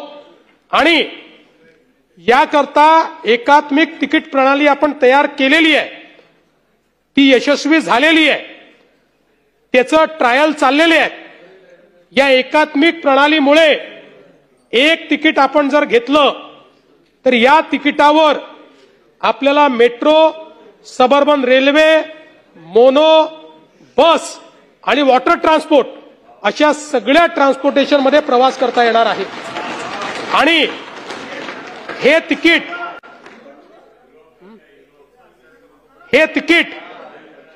व्हॉट्सअपवर देखील उपलब्ध होणार आहे. हेच तिकीट व्हॉट्सअपवर होणार आहे, निवडणुकीचं तिकीट व्हॉट्सअपवर मिळणार नाही. आणि यासोबत एक प्रयत्न अजून आमचा आहे.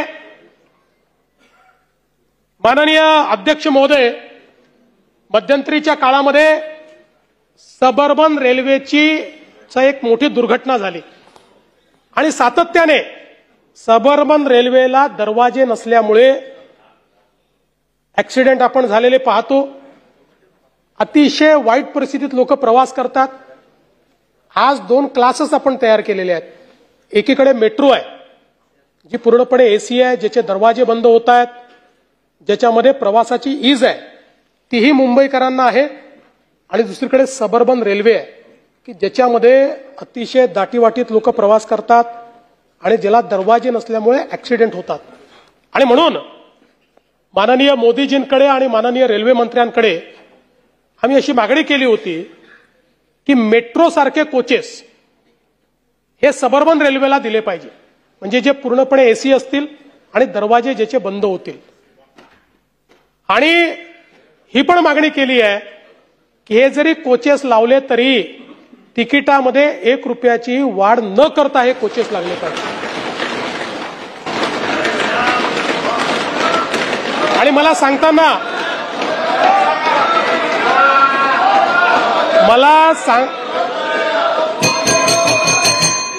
सांगताना याचं समाधान आहे. आजच सकाळी माननीय रेल्वे मंत्री मुंबईमध्ये होते आणि त्यांनी हे सांगितलं की आम्ही या संदर्भात सकारात्मक निर्णय घेतो आहोत. लवकरच मुंबईला येऊन या संदर्भातली अधिकृत ते घोषणा करतील आणि त्यानंतर आपल्या सबर्बन रेल्वेचे सगळे डब्बे हे मेट्रो सारखे एसी आणि रेट्रोफिटिंग नाही, नवीन डब्बे, रेट्रोफिटिंगचे डब्बे नाही, तर या ठिकाणी चांगल्या पद्धतीनं हे डब्बे त्या ठिकाणी येतील की ज्यामध्ये दरवाजेही असतील आणि या ट्रेन एसी असतील आणि कुठलंही तिकीट वाढ याच्यामध्ये केली जाणार नाही. अध्यक्ष महोदय, नवी मुंबईचं विमानतळ परवाच आम्ही त्याचा मी आणि शिंदेसाहेब गेलो होतो, आढावा घेतला आणि ऑक्टोबरपर्यंत हे विमानतळ सप्टेंबरच्या शेवटपर्यंत पूर्ण होईल अशी परिस्थिती आहे. नैनाच्या संदर्भात आपल्याला कल्पना आहे, मी आता जास्त वेळ घेणार नाही, त्याचं डेव्हलपमेंट चाललंय. वाढवण या बंदराचं काम अतिशय वेगानं चाललेलं आहे. जगातल्या पहिल्या 10 मध्ये असलेलं वाढवणचं बंदर हे मुंबईला आणि महाराष्ट्राला एक नवीन मॅरीटाईम ताकद तयार करून देणार आहे. यासोबत नवी मुंबईमध्ये आपण एज्युसिटी तयार करतो. या एज्युसिटीमध्ये 10 फॉरेन युनिव्हर्सिटीज याव्यात अशी आपली अपेक्षा आहे. त्यातल्या 5 युनिव्हर्सिटीजने करार केलेला या सगळ्या युनिव्हर्सिटीज जगातल्या नामांकित युनिव्हर्सिटीज आहेत आणि इतर देशात त्यांच्या त्या देशामध्ये जाऊन शिकायला जेवढे पैसे लागतात त्याच्या 25 ते 30% पैशामध्ये आपल्या भारतीय विद्यार्थ्यांना त्या युनिव्हर्सिटीत शिकता येणार आहे. अध्यक्ष महोदय, या ठिकाणी धारावीचा विषय देखील आमच्या ताईंनी मांडला. खरं म्हणजे तो महत्वाचाच विषय. त्याही संदर्भात मी आपल्या लक्षात आणून देतो की हा जो प्रकल्प आहे, पहिल्यांदा तर कुठलीही जमीन अडाणींना देण्यात आलेली नाही. ही जमीन डीआरपीला दिलेली आहे. डीआरपी ही स्पेशल पर्पज व्हेकल आहे. स्पेशल पर्पज व्हेकल याच्यामध्ये महाराष्ट्र सरकार हे भागीदार आहे. हे स्पेशल पर्पज व्हेकल महाराष्ट्र सरकारचं स्पेशल पर्पज व्हेकल आहे. त्याच्यामध्ये अडाणी हे विकासक म्हणून, पार्टनर म्हणून त्या ठिकाणी आलेले आहेत. या धारावीमध्ये अधिसूचित क्षेत्र 251 हेक्टर आहे. प्रत्यक्ष पुनर्वसनाकरता त्यातलं क्षेत्र जे मिळत आहे ते केवळ 108 हेक्टर मिळत आहे. उरलेलं सगळं क्षेत्र हे रिझर्वेशन किंवा इतर प्रकारच्या नॅचरल अशा प्रकारच्या अम्युनिटीजमध्ये त्या ठिकाणी जाणार आहे. 108 हेक्टरच्या क्षेत्रामध्ये हे काम करायचं आहे. यामध्ये एकूण प्रकल्पाचा जो खर्च आहे हा 95,790 कोटी प्राथमिक खर्च आहे. याची पहिली बांधकाम परवानगी 14/1/2025 ला दिलेली आहे. पुनर्वसन घटकाच्या बांधकामाचा पूर्ण कालावधी म्हणजे 100% रिहॅबिलिटेशनचा कालावधी 7 वर्षे. आणि जे पात्र झोपडपट्टी धारक आहेत त्यांचं पुनर्वसन धारावीमध्येच केलं जाणार आहे, बाहेर नाही, धारावीमध्येच. यासोबत ज्यांचे उद्योग आहेत त्यांना उद्योगाकरता तिथेच जागा दिली जाणार आहे, व्यवसाय करता तिथेच जागा दिली जाणार आहे.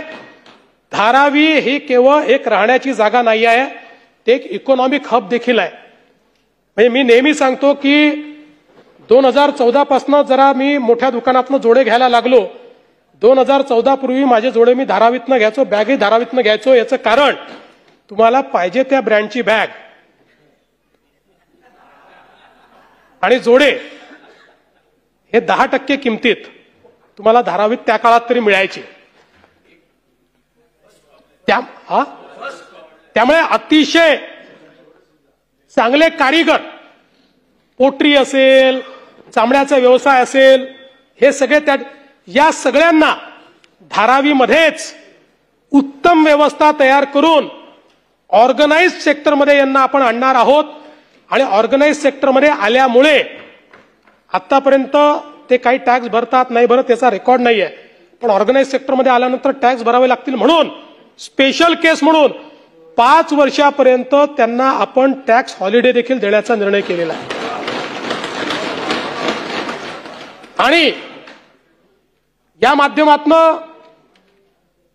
जे लोक, हा पहिला प्रकल्प आहे, आपल्याला माहिती आहे की 2011 पर्यंतचे जे लोक आहेत त्यांना आपण आधी 2001 होतं, मग आपण 2017 कायदा केला, 2011 पर्यंत केलं.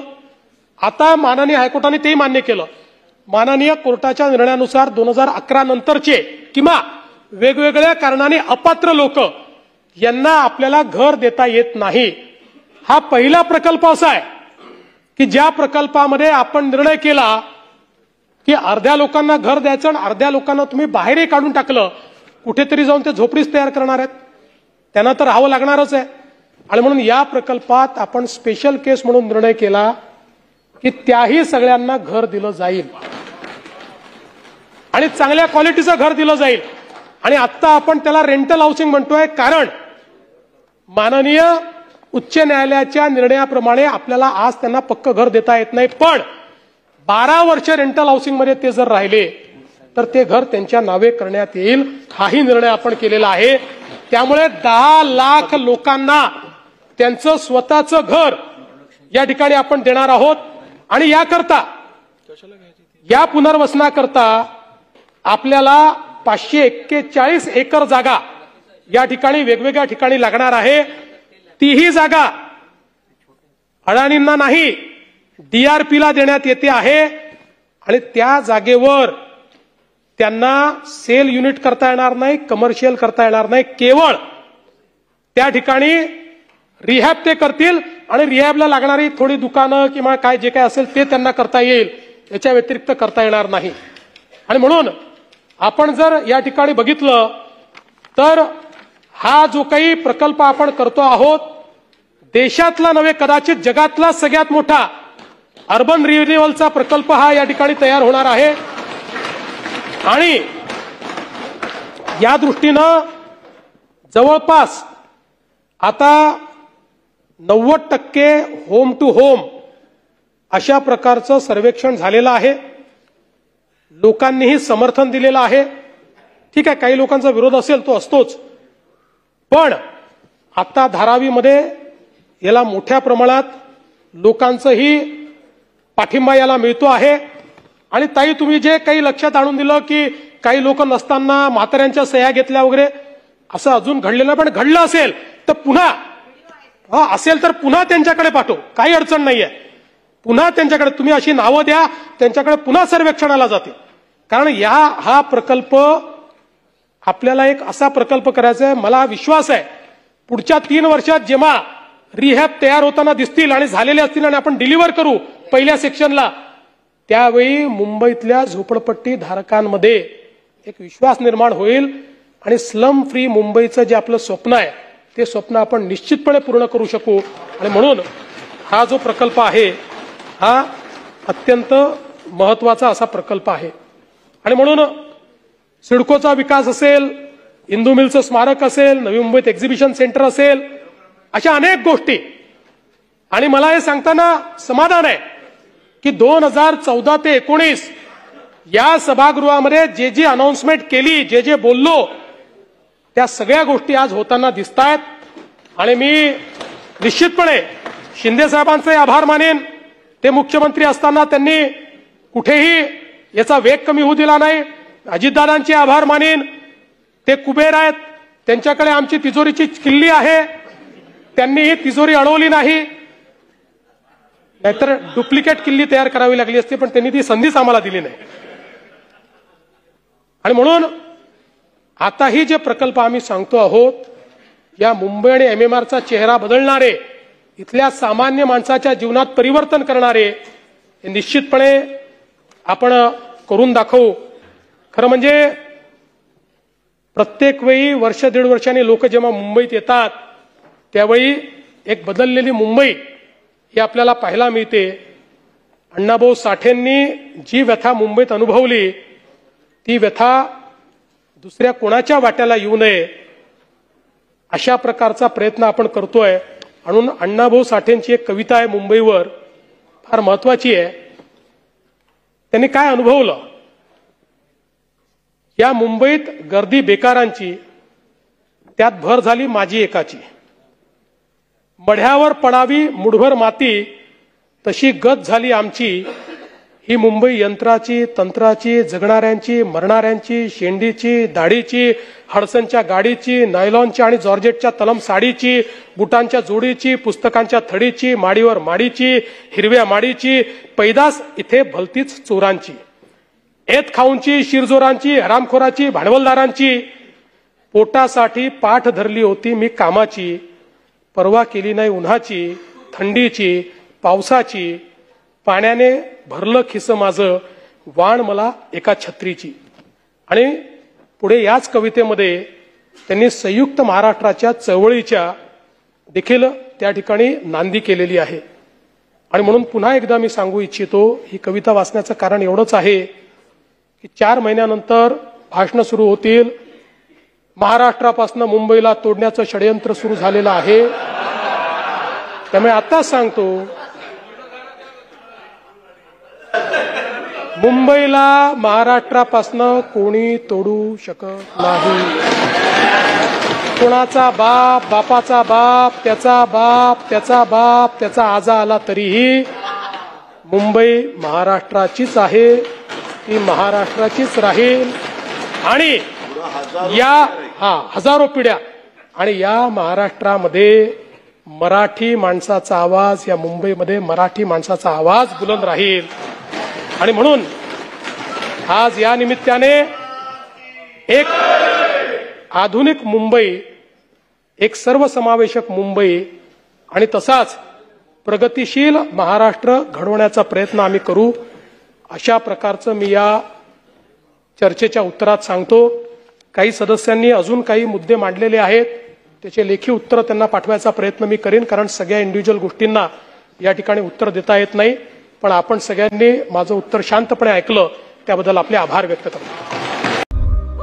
राज्यातील महत्त्वाच्या आणि आपल्या भागातील ताज्या बातम्या पाहण्यासाठी आजच आमच्या विश्व 24 न्यूज चॅनलला यूट्यूबवर सबस्क्राईब करा आणि बेल आयकॉन प्रेस करा.